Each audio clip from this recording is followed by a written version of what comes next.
রাসূলুল্লাহ সাল্লাল্লাহু আলাইহি ওয়াসাল্লাম আমাদের ক্ষমা চাওয়ার এক মহান দোয়া শিক্ষা দিয়েছেন।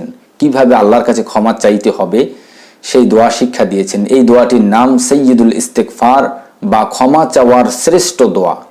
তো এর ফজিলত সম্পর্কে রাসূলুল্লাহ সাল্লাল্লাহু আলাইহি ওয়াসাল্লাম বলেছেন, যে ব্যক্তি সকালবেলা সাইয়্যিদুল ইস্তিগফার পাঠ করবে, সন্ধ্যার পূর্বে যদি সে মৃত্যুবরণ করে, আল্লাহ রাব্বুল আলামিন তাকে জান্নাতীদের অন্তর্ভুক্ত করবেন। এমনিভাবে যে ব্যক্তি সন্ধ্যাবেলা বা রাতে সাইয়্যিদুল ইস্তিগফার পাঠ করবে, সে যদি সকালের পূর্বে মৃত্যুবরণ করে, তাহলে আল্লাহ রাব্বুল আলামিন তাকে জান্নাতীদের অন্তর্ভুক্ত করবেন। তিরমিজির মধ্যে এসেছে ইল্লা ওয়াজাবাত লাহুল জান্নাহ, তার জন্য জান্নাত আবশ্যক হয়ে যাবে।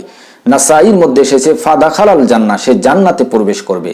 তাই আমরা সকাল সন্ধ্যা সাইয়্যিদুল ইস্তিগফার পাঠ করার চেষ্টা করি, অভ্যাস গড়ে তুলি। এমনিভাবে অন্যান্য মোনাজাতে, অন্যান্য দোয়ায় আমরা এই দোয়ার মাধ্যমে আল্লাহর কাছে ক্ষমা প্রার্থনা করার চেষ্টা করি। সাইয়্যিদুল ইস্তিগফার হাদিসের মধ্যে এভাবে এসেছে, আল্লাহুম্মা আনতা রাব্বি লা ইলাহা ইল্লা